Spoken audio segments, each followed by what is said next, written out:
Bienvenidos a un viaje fascinante por los oscuros pasillos de la historia, donde los secretos de la Guerra Fría se despliegan ante nosotros con una mezcla de asombro y horror.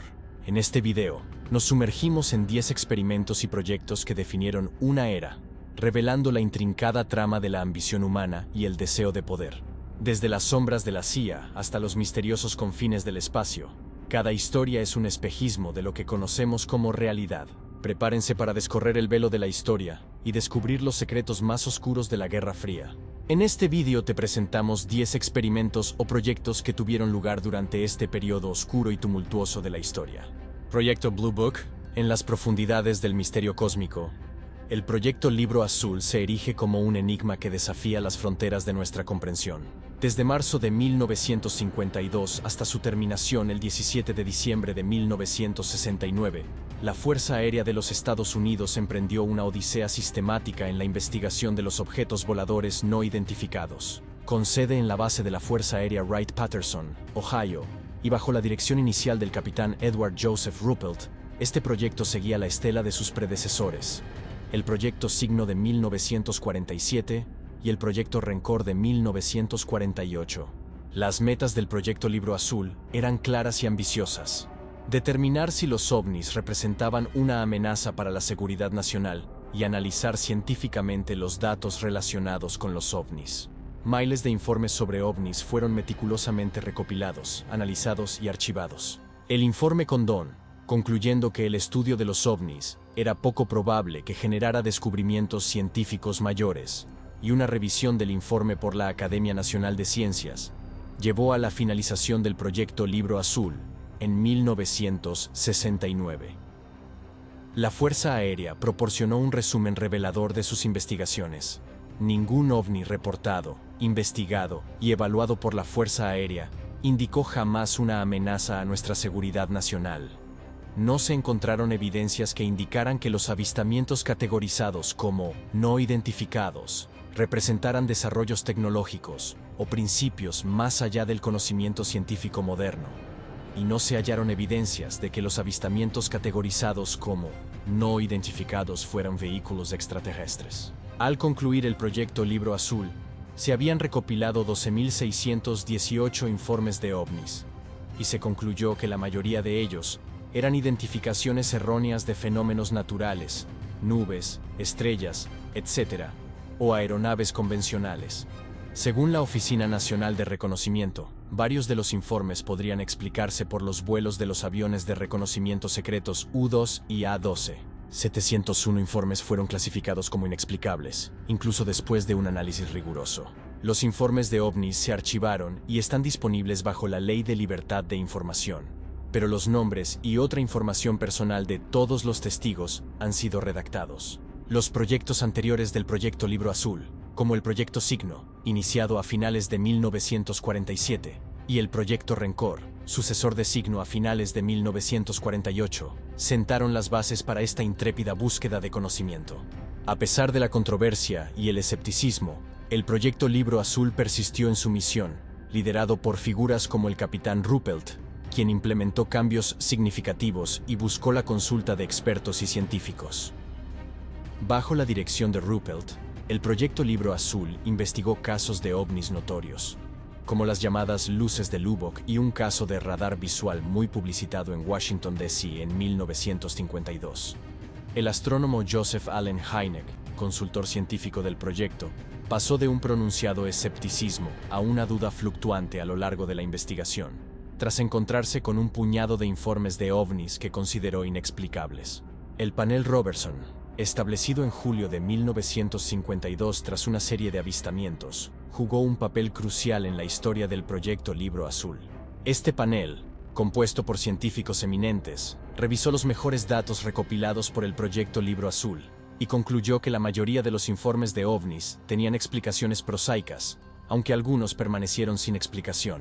La recomendación del panel Robertson de desestimar el tema de los ovnis y embarcarse en una campaña de desacreditación marcó un giro decisivo en el enfoque de la Fuerza Aérea hacia la investigación de ovnis. A pesar de los esfuerzos por racionalizar y desacreditar los informes de ovnis, el proyecto Libro Azul enfrentó críticas crecientes en los años 60. Grupos de investigación civil de ovnis como NICAP, acusaron al gobierno de Estados Unidos de encubrir evidencias de ovnis. Siguiendo las audiencias del Congreso de los Estados Unidos, el Comité Condon fue establecido en 1966 como un cuerpo de investigación científica supuestamente neutral. Sin embargo, el comité se vio envuelto en controversias y críticas sobre su rigor científico y conclusiones. Finalmente, el Comité Condon sugirió que no había nada extraordinario en los ovnis, y aunque dejó un pequeño porcentaje de casos sin explicar, argumentó que futuras investigaciones probablemente no arrojarían resultados significativos. En respuesta a las conclusiones del Comité Condon, el secretario de la Fuerza Aérea Robert Channing Simmons, Jr. anunció que el proyecto Libro Azul se cerraría pronto, ya que la financiación adicional no se puede justificar ni por motivos de seguridad nacional ni en interés de la ciencia. Con el cierre del proyecto Libro Azul, el 17 de diciembre de 1969, una era de investigación oficial de ovnis llegó a su fin. Aunque el proyecto concluyó, los informes de ovnis continúan evocando fascinación y debate, llevando a muchos a cuestionar qué misterios aún podrían estar ocultos en los confines del universo conocido. Operación Paperclip. En las sombras de la posguerra, un secreto agitaba las profundidades de la inteligencia estadounidense: la Operación Paperclip. Esta iniciativa, tejida en el tapiz de la historia de la Guerra Fría, fue una maniobra audaz de los Estados Unidos para obtener una ventaja en el incipiente enfrentamiento con la Unión Soviética. Entre 1945 y 1959, más de 1.600 científicos, ingenieros y técnicos alemanes, arrancados de las cenizas de la Alemania nazi, fueron llevados a tierras estadounidenses. La Agencia de Objetivos de Inteligencia Conjunta, JTIOA, y el Cuerpo de Contrainteligencia del Ejército de los Estados Unidos, CIC, ejecutaron esta operación con precisión y sigilo. Muchos de estos alemanes, como sombras de su pasado, habían sido miembros e incluso líderes del partido nazi. En la primavera de 1945, la Fuerza Expedicionaria Aliada Suprema, SHAEF, creó la Fuerza T, una división de secciones especiales que creció a más de 2.000 personas en junio. Investigaron 5.000 objetivos alemanes, buscando experticia en áreas como el caucho sintético, los catalizadores del petróleo, nuevas armaduras, armas V2, aviones propulsados por cohetes y jets, equipos navales y más. La misión era clara: capturar el conocimiento alemán para fortalecer el arsenal estadounidense. Con la detección de numerosos científicos alemanes por las fuerzas aliadas avanzando en abril de 1945, la Subdivisión de Secciones Especiales estableció la sección de explotación de personal enemigo para manejar e interrogar a estos individuos. Se creó un centro de detención, Dustbin, primero en París y luego en el castillo de Kransberg, cerca de Frankfurt. El Estado Mayor Conjunto de los Estados Unidos estableció el primer programa secreto de reclutamiento, denominado Operación Overcast, el 20 de julio de 1945. Originalmente concebido para asistir en el esfuerzo bélico en el Pacífico, su alcance pronto se expandiría. En noviembre de 1945, la Operación Overcast se renombró como Operación Paperclip. Los oficiales del Cuerpo de Artillería adjuntaban un clip de papel a las carpetas de aquellos expertos en cohetes que deseaban emplear en los Estados Unidos. Un gesto sencillo, pero con profundas implicaciones. Aunque el proyecto no estaba inicialmente dirigido contra la Unión Soviética, pronto se convirtió en una carrera para evitar que los científicos alemanes emigraran a otros países neutrales, o, peor aún, a la Unión Soviética. Estados Unidos centró sus esfuerzos en Sajonia y Turingia, que a partir del 1 de julio de 1945 se convirtieron en parte de la zona de ocupación soviética. La Unión Soviética trasladó más de 2.200 especialistas nazis y sus familias, más de 6.000 personas en total, con la Operación Oso Aviakim, en una sola noche, el 22 de octubre de 1946. En septiembre de 1946, el presidente Truman aprobó oficialmente la Operación Paperclip, expandiéndola para incluir a 1.000 científicos alemanes bajo custodia militar temporal y limitada. La existencia del programa se reveló a los medios en diciembre de 1946. Dentro del caos de la Segunda Guerra Mundial, Alemania enfrentó desventajas logísticas, agudizadas por el fracaso de la Operación Barbarroja y su impulso hacia el Cáucaso. Los recursos alemanes se agotaron y su complejo militar industrial estaba mal preparado para defender el Reich alemán mayor contra el contraataque del Ejército Rojo. En 1943, el gobierno alemán comenzó a llamar a científicos, ingenieros y técnicos del combate para trabajar en investigación y desarrollo.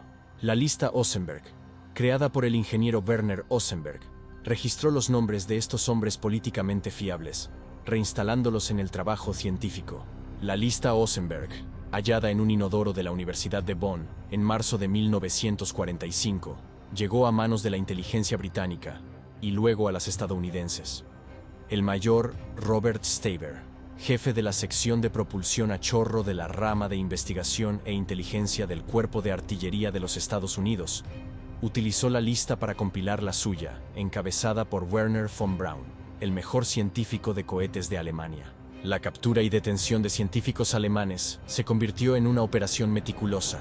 El Subcomité de Objetivos de Inteligencia Combinados, CIOS, proporcionó información sobre objetivos para las fuerzas T, enfocándose en tecnología avanzada como el infrarrojo y en detener la investigación enemiga. La operación Safe Haven buscaba evitar la emigración de científicos alemanes a países hostiles a los Estados Unidos. A pesar de los esfuerzos por mantener el secreto, la prensa entrevistó a varios científicos a fines de 1945. En 1947, esta operación de evacuación había neteado aproximadamente 1.800 técnicos y científicos y 3.700 miembros de la familia. Algunos con habilidades especiales fueron llevados a centros de detención e interrogatorio para ser retenidos e interrogados durante meses. En 1949, el jefe de artillería del ejército de los Estados Unidos designó al arsenal de Redstone en Huntsville, Alabama, como el centro de cohetes de artillería, su instalación para la investigación y el desarrollo de cohetes. El 1 de abril de 1950, la operación de desarrollo de misiles de Fort Bliss, incluyendo a von Braun y su equipo de más de 130 miembros de Paperclip, fue trasladada al arsenal de Redstone. Entre 1945 y 1952, la Fuerza Aérea de los Estados Unidos patrocinó el mayor número de científicos de Paperclip, importando 260 hombres. 86 ingenieros aeronáuticos fueron trasladados a Wright Field, Ohio, y el Cuerpo de Señales del Ejército de los Estados Unidos empleó a 24 especialistas. En 1959, 94 hombres de la Operación Paperclip se trasladaron a los Estados Unidos, incluyendo a Friedwald Winterberg y Friedrich Wiegand. En total, hasta 1990, la Operación Paperclip importó 1.600 hombres como parte de las reparaciones intelectuales adeudadas a los Estados Unidos y el Reino Unido, valoradas en $10.000 millones en patentes y procesos industriales. La Operación Paperclip no solo fue una transferencia de conocimiento científico, sino también una operación rodeada de controversia y preguntas éticas. A pesar de su indudable impacto en la ciencia y la tecnología estadounidenses, la sombra de los vínculos nazis de sus participantes persiste, un recordatorio constante de la complejidad moral y las decisiones difíciles en los tiempos de guerra y posguerra. Proyecto MKUltra. En la década de los 50, una sombra de misterio y controversia comenzó a formarse en los pasillos de poder de Estados Unidos. El proyecto MKUltra, una serie de experimentaciones humanas clandestinas, orquestadas por la Agencia Central de Inteligencia, CIA, y diseñadas para desentrañar los secretos de la mente humana, marcaría un oscuro capítulo en la historia contemporánea. Como Stephen Kinzer, historiador estadounidense, señalaría más tarde, la CIA había creado una continuación de los experimentos nazis, una afirmación que sumergía a este proyecto en las sombras de la historia y la ética. Empezando en 1953 y culminando en 1973, el MKUltra buscaba desarrollar drogas y técnicas para debilitar y manipular la psique humana, utilizando métodos como la administración encubierta de altas dosis de drogas psicoactivas, especialmente LSD, electrochoques y tortura psicológica. A menudo se realizaban estos experimentos sin el consentimiento de los sujetos, un flagrante desprecio por los derechos humanos y la ética científica. El proyecto Artichoke, el predecesor de MKUltra, ya había sentado las bases para estas experimentaciones. La Oficina de Inteligencia Científica de la CIA, en coordinación con los laboratorios de guerra biológica del Ejército de Estados Unidos, llevó a cabo actividades ilegales, incluyendo el uso de ciudadanos estadounidenses y canadienses como sujetos de prueba involuntarios. El alcance de MKUltra era amplio, involucrando a más de 80 instituciones, incluyendo universidades, hospitales y compañías farmacéuticas, muchas de las cuales desconocían la implicación de la CIA en sus investigaciones. La verdad sobre MKUltra comenzaría a ver la luz en 1975, cuando el Comité Church del Congreso de Estados Unidos y la Comisión Rockefeller del presidente Gerald Ford revelaron públicamente la existencia de este programa. Sin embargo, la investigación se vio obstaculizada por la orden del director de la CIA, Richard Helms, de destruir todos los archivos de MKUltra en 1973. Solo un pequeño número de documentos sobrevivientes permitió arrojar algo de luz sobre las actividades de este oscuro proyecto. Una de las figuras centrales en este entramado era Sidney Gottlieb, quien aprobó un subproyecto de MKUltra sobre LSD en 1953. Durante los primeros años 40, los científicos nazis habían realizado experimentos de interrogación en los campos de Auschwitz y Dachau, utilizando sustancias como barbitúricos y alucinógenos. Estos experimentos buscaban desarrollar un suero de la verdad que, en palabras de un asistente de laboratorio del científico nazi Kurt Plotner, eliminaba la voluntad de la persona examinada. El interés estadounidense en experimentos relacionados con drogas se remonta a 1943, cuando la Oficina de Servicios Estratégicos comenzó a desarrollar un suero de la verdad para producir veracidad desinhibida en una persona interrogada. El proyecto Bluebird, iniciado en 1950 por la CIA bajo la dirección del general Walter Bedell Smith, y más tarde renombrado como Proyecto Artichoke, buscaba determinar si un individuo podía ser inducido involuntariamente a realizar un acto de intento de asesinato. Los experimentos de Artichoke incluyeron la administración de morfina, mescalina y LSD a agentes de la CIA sin su conocimiento, en un intento por producir amnesia en los sujetos. El MKUltra, bajo la dirección de Gottlieb, pero iniciado por orden del director de la CIA, Allen Dulles, en abril de 1953, tenía como objetivo desarrollar drogas para controlar la mente para usar contra el bloque soviético, en respuesta al supuesto uso de técnicas de control mental por parte de los soviéticos, chinos y norcoreanos en prisioneros de guerra estadounidenses durante la Guerra de Corea. La CIA quería utilizar métodos similares en sus propios cautivos y estaba interesada en manipular a líderes extranjeros con tales técnicas, ideando varios planes para drogar a Fidel Castro. Los experimentos de MKUltra incluyeron la administración de LSD a pacientes mentales, prisioneros, adictos a las drogas y prostitutas, a menudo sin su conocimiento o consentimiento, en una clara violación del Código de Nuremberg, que Estados Unidos había acordado seguir después de la Segunda Guerra Mundial. En la operación Midnight Climax, la CIA estableció varios burdeles dentro de casas seguras de la agencia en San Francisco para obtener una selección de hombres que serían demasiado avergonzados para hablar sobre los eventos. Los hombres fueron drogados con LSD. Los burdeles estaban equipados con espejos unidireccionales y las sesiones se filmaron para su posterior visualización y estudio. En Canadá, la CIA exportó experimentos cuando reclutó al psiquiatra escocés Donald Owen Cameron, creador del concepto de conducción psíquica, que la CIA encontró interesante. Cameron había estado esperando corregir la esquizofrenia borrando los recuerdos existentes y reprogramando la psique. Viajaba de Albany, Nueva York, a Montreal cada semana para trabajar en el Instituto Memorial Allen de la Universidad McGill y recibió $69,000 entre 1957 y 1964 para llevar a cabo experimentos de MKUltra allí. Los fondos de investigación de los experimentos de Montreal fueron enviados a Cameron por una organización fachada de la CIA, la Sociedad para la Investigación de la Ecología Humana, y, como se muestra en los documentos internos de la CIA, Cameron no sabía que el dinero provenía de la CIA. La motivación y las evaluaciones de los experimentos de Cameron estaban inspiradas y paralelas a las del psiquiatra británico William Sargant, en el Hospital St. Thomas de Londres, y el Hospital Belmont, Sutton, quien también estaba involucrado en el servicio de inteligencia secreto y que experimentó con sus pacientes sin su consentimiento, causando daños a largo plazo similares.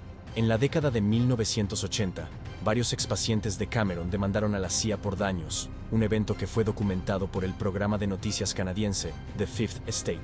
Sus experiencias y demanda fueron adaptadas en la miniserie de televisión de 1998, The Sleep Room. Naomi Klein argumenta en su libro La doctrina del shock que la investigación de Cameron y su contribución al proyecto MK-Ultra no se trataba de control mental y lavado de cerebro, sino de diseñar un sistema basado científicamente para extraer información de fuentes resistentes. En otras palabras, tortura. Alfred William McCoy afirma que la CIA intentó centrar la atención de los medios en estos tipos de programas ridículos, para que el público no mirara el objetivo principal de la investigación, que eran métodos efectivos de interrogatorio. Los experimentos de MK-Ultra tuvieron efectos duraderos, y sus implicaciones éticas continúan resonando hoy en día. Aunque muchos de sus detalles permanecen en la sombra debido a la destrucción de registros, este proyecto sigue siendo un recordatorio sombrío de los peligros inherentes al poder descontrolado y la búsqueda de conocimiento sin consideración por la dignidad humana. Proyecto Stargate. En los recovecos más ocultos de la historia militar estadounidense, se esconde una narrativa tan enigmática que parece extraída de una novela de ciencia ficción. Esta es la historia del Proyecto Stargate, una iniciativa secreta del Ejército de los Estados Unidos, fundada en 1978 en Fort Meade, Maryland. El proyecto, liderado por la Agencia de Inteligencia de Defensa, DIA, y SRI International, una contratista de California, se adentró en el misterioso mundo de los fenómenos psíquicos, buscando aplicaciones militares y de inteligencia doméstica. Bajo nombres tan variados como Gondola Wish, Grill Flame, Center Lane y otros, este proyecto se consolidó en 1991 bajo el nombre Stargate Project. El corazón del proyecto Stargate latía al ritmo de la visión remota, esa supuesta habilidad para ver psíquicamente eventos, sitios o información a grandes distancias. Supervisado hasta 1987 por el teniente Frederick Holmes Skip Atwater y más tarde por el presidente del Instituto Monroe, este pequeño equipo, compuesto por 15 a 20 individuos, operaba desde un viejo y desvencijado barracón de madera. Pero como todas las historias envueltas en misterio, el proyecto Stargate encontró su fin. En 1995, tras un informe de la CIA que concluía su inutilidad en operaciones de inteligencia, el proyecto fue clausurado y desclasificado. Los datos proporcionados por el programa eran vagos, irrelevantes y a menudo erróneos, levantando sospechas sobre su fiabilidad. Esta intrigante iniciativa incluso inspiró el libro de 2004 y la película de 2009 titulados The Men Who Stare at Goats, aunque ninguno mencionaba directamente al proyecto. El origen del proyecto Stargate se remonta a una época de misterio y conjeturas. La información en los Estados Unidos sobre la investigación psíquica en otros países era escasa y mayormente basada en rumores o insinuaciones de fuentes poco fiables. Fue esta nebulosa de incertidumbre la que impulsó a la CIA y a la DIA a profundizar en este ámbito desconocido, financiando diversos programas y revisándolos semestralmente a nivel de comités selectos del Senado y la Cámara de Representantes. El trabajo de estos visionarios remotos, mantenido en secreto incluso para ellos mismos, estaba impregnado de un misterio que desafiaba la comprensión convencional. Los años 70 marcaron el auge de la visión remota, con el proyecto Stargate buscando respuestas en lo desconocido. En 1970, los Estados Unidos creían que la Unión Soviética invertía 60 millones de rublos anuales en investigación psicotrónica. En respuesta, la CIA inició el programa Escanate, y pronto los físicos Russell Targ y Harold Puthoff comenzaron a probar psíquicos en el Instituto de Investigación de Stanford, incluyendo a la futura celebridad internacional, Uri Geller. Pero no todo fue un camino de rosas. El escéptico Ray Hyman desacreditó a Geller, provocando la pérdida de financiación gubernamental para trabajar con él. Sin embargo, esto no detuvo a Targ y Puthoff, quienes continuaron buscando financiación privada para su investigación. Un hito del proyecto fue la localización de un avión espía soviético perdido en 1976 por Rosemary Smith, una joven asistente administrativa reclutada por el director del proyecto, Dale Graff. Sin embargo, a medida que avanzaba el tiempo, los desafíos se multiplicaban y la financiación del ejército se terminó en los años 80, aunque el proyecto continuó bajo otros nombres y auspicios. La década de los 90 trajo consigo la consolidación y el declive del proyecto Stargate.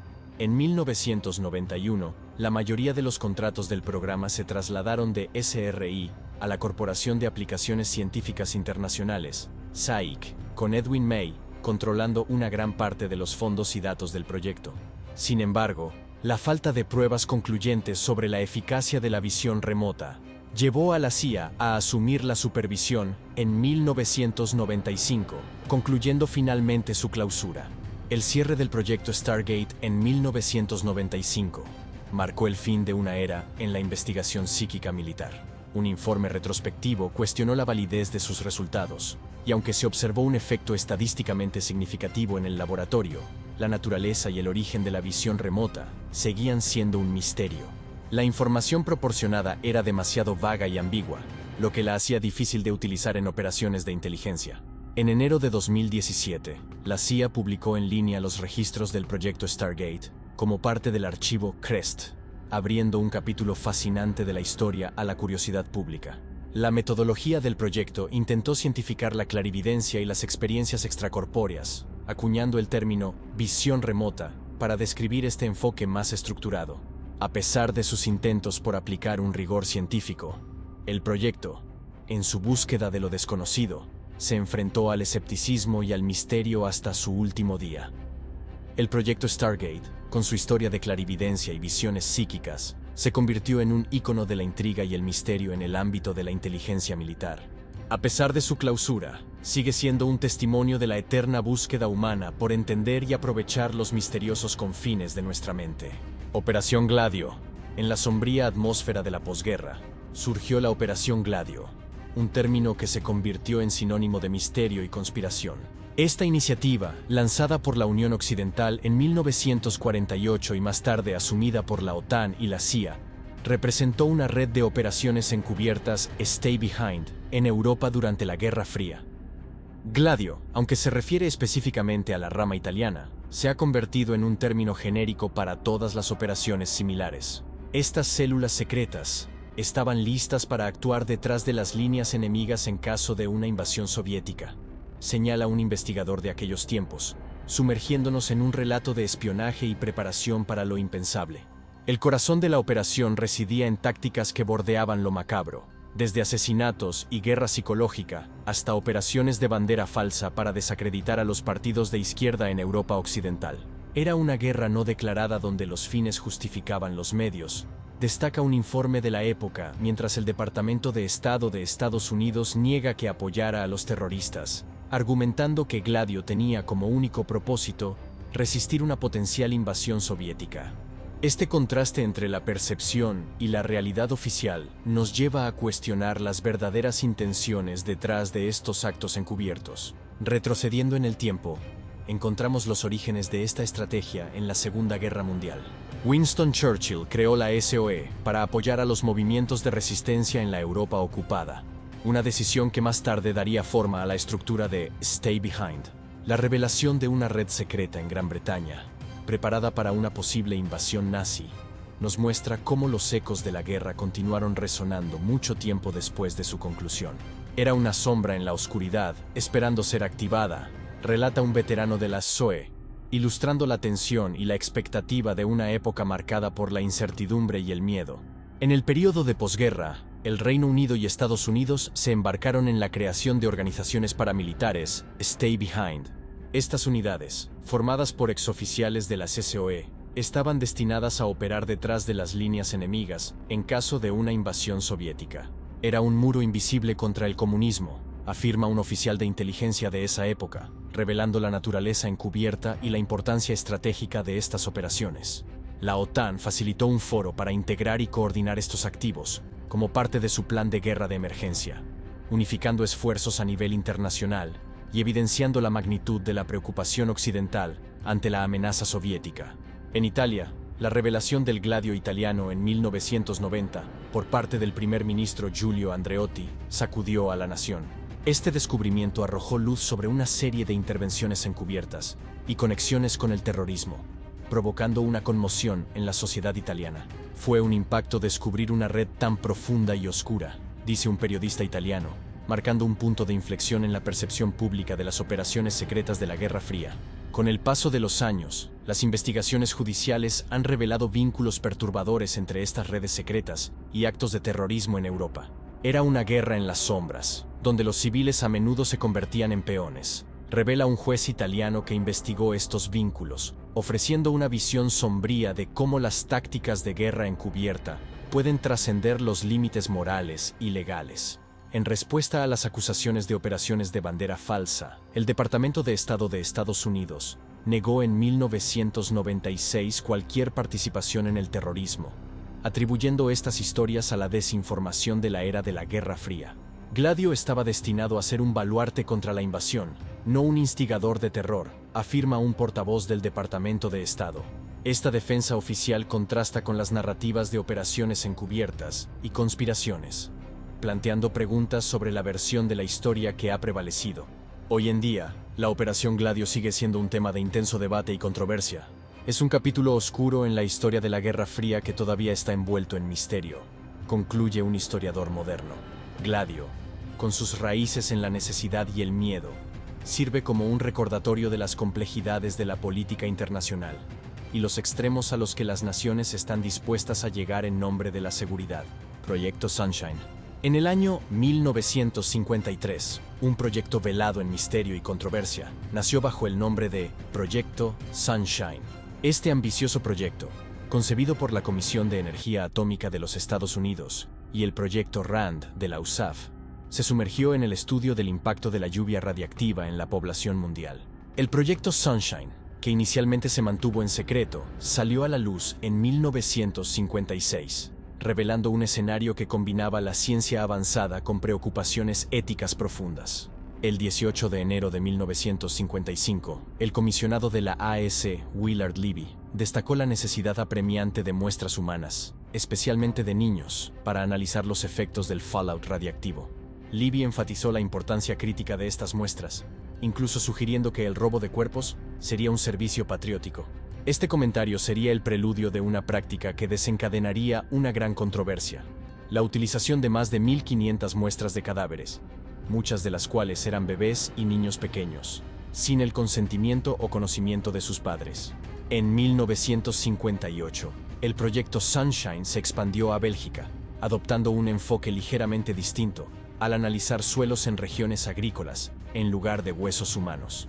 Los científicos belgas, buscando comprender el efecto del estroncio 90 en los suelos y su transferencia a la cadena alimentaria, realizaron investigaciones tanto en condiciones naturales como controladas. El impacto del estroncio 90 en la leche de vaca, un tema de vital importancia para la salud pública, fue abordado en 1957 por el Whitlock, director de Educación para la Salud en el Consejo Nacional de Productos Lácteos en Chicago.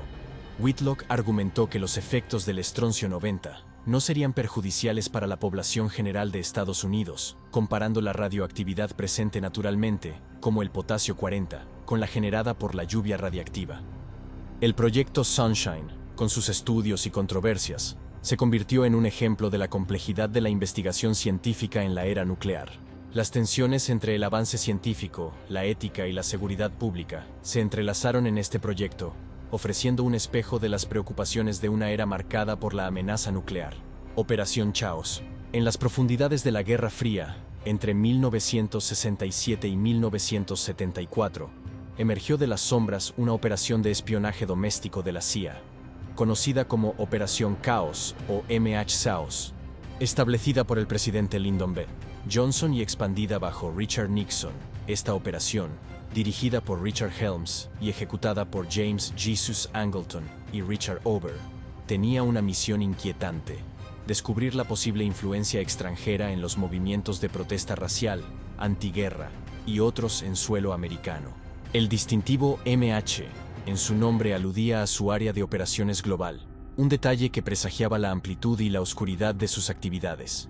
El trasfondo de Chaos se remonta a 1959, cuando la CIA inició operaciones domésticas para reclutar exiliados cubanos contra Fidel Castro. Con la formación de la División de Operaciones Domésticas en 1964 y la petición de Johnson en 1965 para investigar la disidencia doméstica, independiente del FBI, la CIA se adentró en un territorio sombrío, bordeando la legalidad y la ética.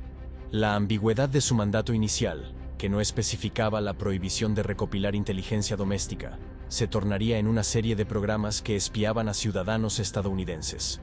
Bajo la sombra de la seguridad nacional, Operación Chaos y proyectos relacionados como HT Lingual y Merrimack se sumergieron en el corazón de la disidencia americana.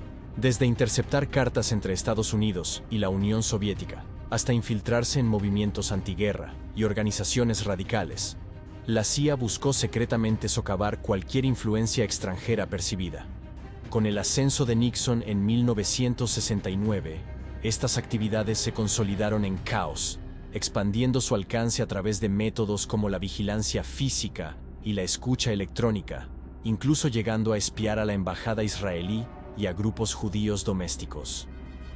Las operaciones de Chaos no se limitaron a la observación pasiva.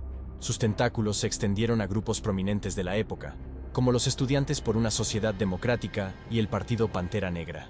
Al final de su ejecución, Chaos había acumulado archivos sobre 7.200 estadounidenses y un índice informático de aproximadamente 300.000 personas y 1.000 grupos. Un testimonio escalofriante de su envergadura. A pesar de la ambición de Chaos de descubrir contactos ilegales y subversivos entre manifestantes estadounidenses y elementos extranjeros, Helms informó a Johnson en 1967 y repitió en 1969 que no se había encontrado evidencia de tal contacto. El proyecto, después de generar 6 informes para la Casa Blanca y 34 para funcionarios de nivel de gabinete, se revelaría como una invasión profunda y controvertida de la privacidad de los ciudadanos. La exposición de la Operación Chaos llegó en 1974, cuando el periodista investigativo Seymour Hersh publicó un artículo en The New York Times, desatando un escándalo que coincidió con el clímax del Watergate. En respuesta a la indignación pública y la presión gubernamental, se lanzó la Comisión Rockefeller para investigar estas actividades, una medida que revelaría la intrusión de la CIA en asuntos domésticos. George Herbert Walker Bush, entonces director de la CIA, admitiría que la operación resultó en una acumulación indebida de material sobre actividades domésticas legítimas. Un reconocimiento tácito de que la línea entre la seguridad nacional y los derechos civiles se había cruzado peligrosamente. Proyecto HAARP, High Frequency Active Auroral Research Program. En las fronteras de nuestra atmósfera, donde la ciencia se encuentra con la imaginación, se ubica el Programa de Investigación de Aurora Activa de Alta Frecuencia, CHAARP, un proyecto de la Universidad de Alaska Fairbanks. Este misterioso programa, que estudia la ionosfera, la parte más alta e ionizada de la atmósfera terrestre, ha sido tanto un centro de investigación científica como un foco de teorías de conspiración. El instrumento más destacado en HAARP es el Instrumento de Investigación Ionosférica, IRI, un transmisor de radiofrecuencia de alta potencia operando en la banda de alta frecuencia, HF. Este poderoso aparato está diseñado para excitar temporalmente un área limitada de la ionosfera, empleando otros instrumentos como radares VHF y UHF, un magnetómetro de puerta de flujo, un digisonda, un dispositivo de sondeo ionosférico, y un magnetómetro de inducción para estudiar los procesos físicos en la región excitada. Financiado conjuntamente por la Fuerza Aérea de Estados Unidos, la Marina de Estados Unidos, la Universidad de Alaska Fairbanks y la Agencia de Proyectos de Investigación Avanzada de Defensa, DARPA, AHARP, fue diseñado y construido por BAE Advanced Technologies. Desde sus inicios en 1993 hasta su finalización en 2007, el proyecto acumuló alrededor de $250 millones en costos de construcción y operación, financiados por los contribuyentes. En 2014 se anunció su cierre definitivo, aunque la Universidad de Alaska Fairbanks asumió su control en 2015. Manteniendo las instalaciones disponibles para investigadores en una base de pago por uso. HAARP, con su misteriosa presencia y su capacidad de manipular la ionosfera, ha sido objeto de innumerables teorías de conspiración, que lo acusan de ser capaz de controlar el clima y manipular mentes. Comentaristas y científicos han refutado estas afirmaciones, alegando que caen fuera de las capacidades de la instalación y, en muchos casos, fuera del ámbito de la ciencia natural. La historia del programa de investigación de aurora activa de alta frecuencia se remonta a 1990.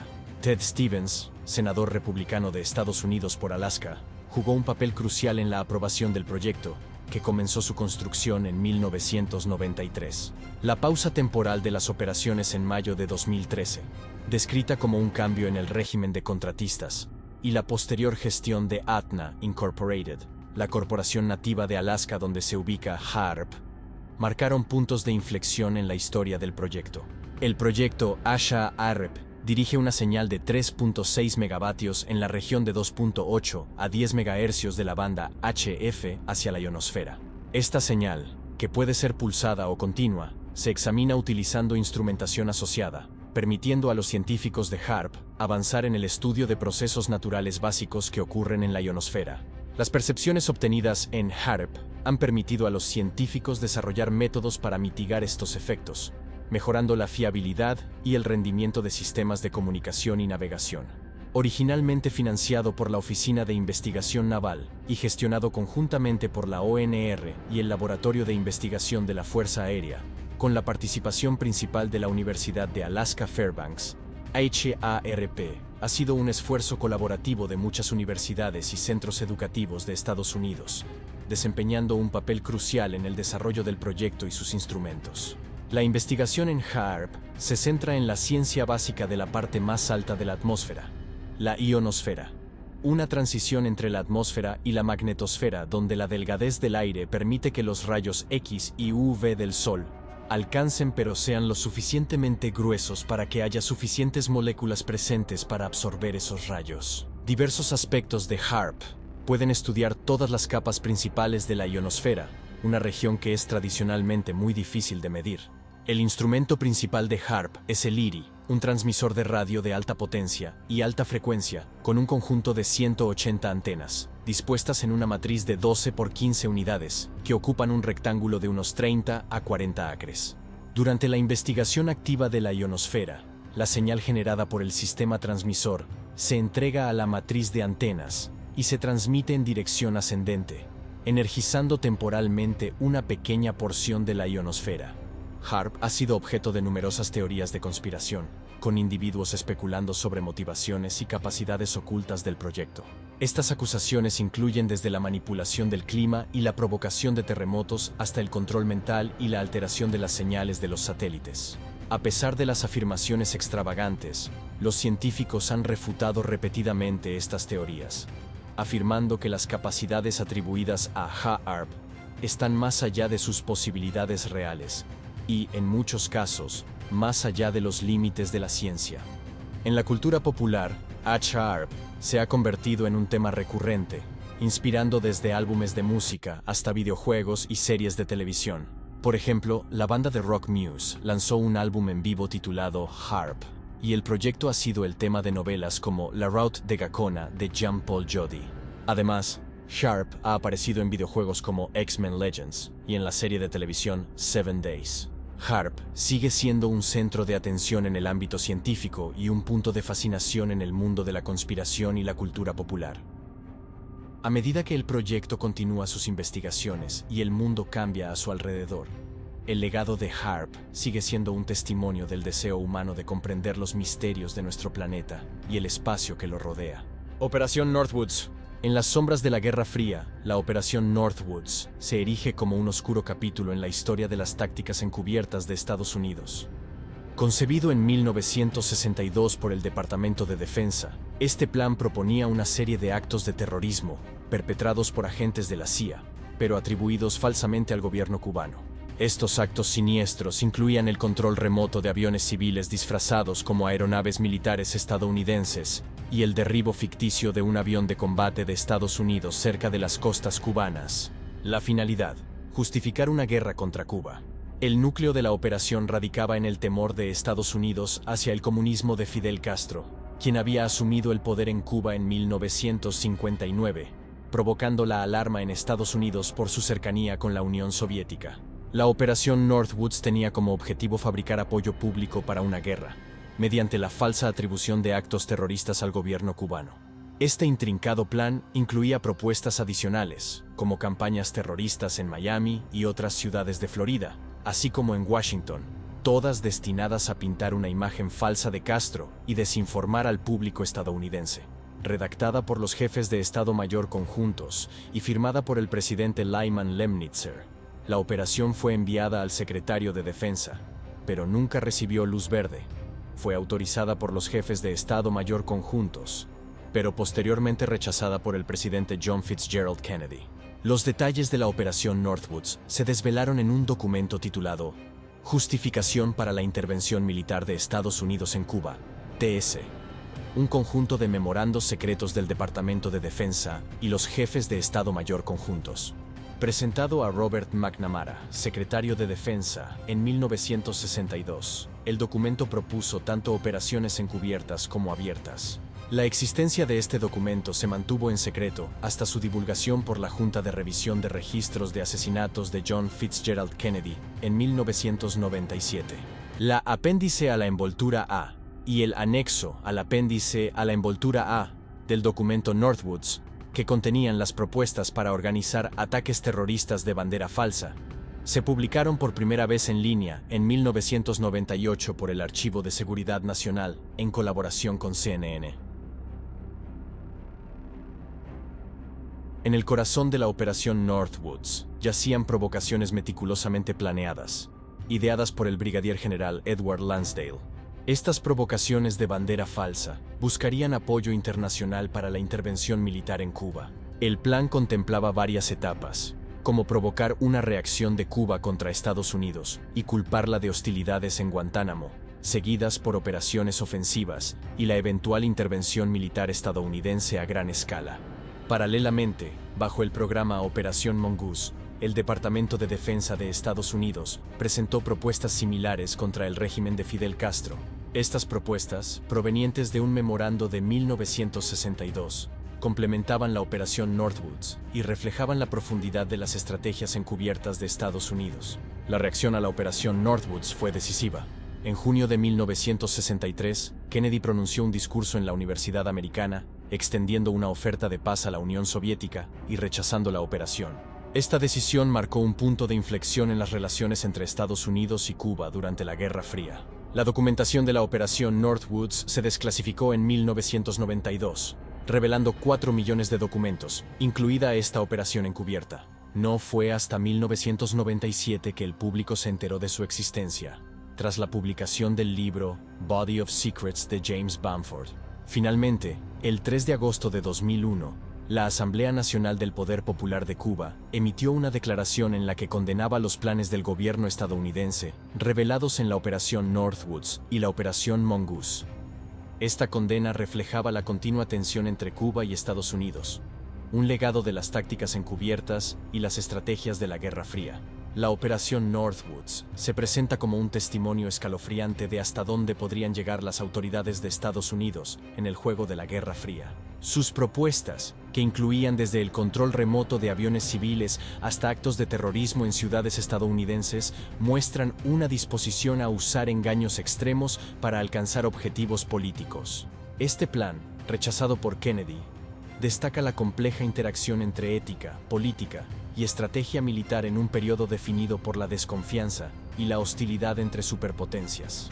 Más allá de sus implicaciones inmediatas en la política estadounidense, la Operación Northwoods plantea preguntas profundas sobre la naturaleza de la guerra, la propaganda y el uso del engaño en las relaciones internacionales.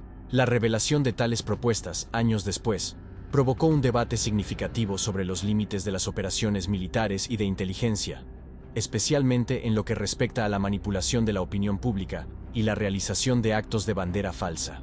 En última instancia, la historia de la Operación Northwoods sirve como un recordatorio cautelar de los peligros inherentes a los juegos de poder de la Guerra Fría. Ilustra cómo, en el nombre de la seguridad nacional y la política exterior, se pueden concebir estrategias que cruzan los límites de la ética y el derecho internacional.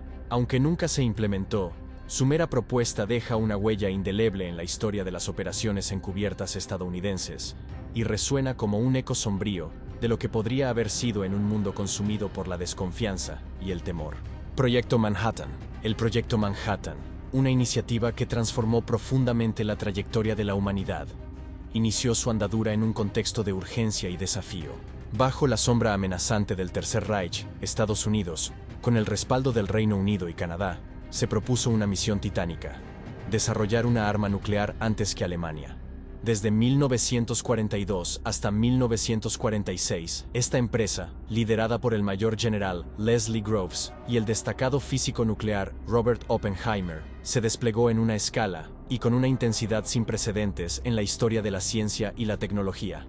El alcance del proyecto Manhattan fue astronómico, tanto en recursos humanos como económicos. Aproximadamente 130.000 personas se vieron involucradas, y el costo ascendió a $2.000 millones de la época, una cifra que hoy equivaldría a unos $26.000 millones. Este vasto gasto se destinó principalmente a la construcción de infraestructuras y la producción de material fisible, dejando un menor, pero no menos crucial, porcentaje para el desarrollo y fabricación de las armas nucleares. Este proyecto trascendió las fronteras, extendiéndose a través de más de 30 sitios en Estados Unidos, Reino Unido y Canadá, convirtiéndose en un verdadero ejemplo de colaboración internacional en tiempos de crisis. En el corazón del proyecto Manhattan yacían dos innovaciones tecnológicas sin precedentes: las bombas atómicas Little Boy y Fat Man. Mientras que Little Boy utilizaba un mecanismo de fisión de tipo cañón relativamente sencillo basado en uranio 235, Fat Man representaba una hazaña de ingeniería más compleja, una bomba de implosión nuclear que utilizaba plutonio. Estos avances no eran meros logros científicos, eran las llaves que abrirían una nueva era en la tecnología bélica. Pero el proyecto Manhattan no solo se enfocó en la construcción de armas devastadoras. Una parte integral de su misión era la recolección de inteligencia sobre el proyecto nuclear alemán. A través de la Operación Alsos, el personal del proyecto se infiltró en Europa, incluso detrás de las líneas enemigas, para recoger materiales nucleares y documentos y capturar científicos alemanes. Esta faceta del proyecto subraya la naturaleza multifacética de la guerra en el frente científico, donde la recopilación de información era tan vital como la producción de armamento. A pesar de las estrictas medidas de seguridad del proyecto Manhattan, no estuvo exento de infiltraciones.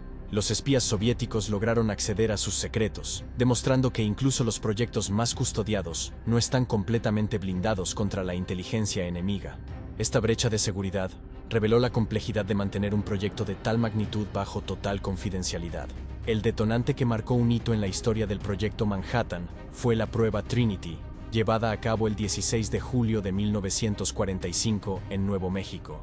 Este fue el primer dispositivo nuclear en ser detonado, un evento que no solo fue un triunfo técnico, sino también un momento de reflexión profunda sobre el poder que la humanidad había desatado. La prueba Trinity fue el preludio de los bombardeos atómicos de Hiroshima y Nagasaki, donde las bombas Little Boy y Fat Man se utilizaron con consecuencias devastadoras. Estos actos no solo cambiaron el curso de la Segunda Guerra Mundial, sino que también plantearon interrogantes éticos y morales que todavía resuenan en el debate contemporáneo. En los años posteriores a la guerra, el proyecto Manhattan continuó dejando su huella. Condujo pruebas de armas en el atolón de Bikini como parte de la Operación Crossroads. Desarrolló nuevas armas, impulsó el desarrollo de una red de laboratorios nacionales, apoyó la investigación médica en radiología y sentó las bases de la Marina Nuclear de Estados Unidos. Este legado no solo se reflejó en el avance militar, sino también en los avances científicos y tecnológicos que surgieron de este periodo de intensa investigación y desarrollo. El proyecto Manhattan también jugó un papel crucial en la colaboración internacional, absorbiendo y expandiendo la investigación de su contraparte británica, Tooby Alloys. Con la aprobación del presidente Roosevelt el 9 de octubre de 1941, el proyecto ganó un impulso significativo. La participación de figuras clave como Vannevar Bush, el vicepresidente Henry Wallace, el secretario de guerra Henry Lewis Stimson y el jefe de Estado Mayor del Ejército, General George Marshall, subrayó la importancia estratégica y política del proyecto. La coordinación con los británicos y el enfoque en el uranio 235 y el plutonio llevaron a múltiples avances en la separación de isótopos y la tecnología de reactores nucleares. Las investigaciones y experimentos en Chicago y California durante 1942 reunieron a algunos de los físicos teóricos y experimentales más brillantes de la época. Sus esfuerzos conjuntos confirmaron la viabilidad de una bomba de fisión, allanando el camino para futuros desarrollos en armas nucleares. La exploración de las propiedades del uranio 235 y del plutonio recién descubierto fue fundamental para el diseño de las bombas, que implicaban configuraciones complejas y la posibilidad de métodos autocatalíticos para aumentar la eficiencia de las explosiones. El Proyecto Manhattan no solo fue un esfuerzo científico y militar, fue una iniciativa que cambió el paradigma de cómo la humanidad entiende y utiliza la energía nuclear. Este proyecto multifacético no solo condujo al desarrollo de armas nucleares, sino que también marcó el comienzo de la era atómica, con profundas implicaciones para la política internacional, la seguridad y el progreso científico.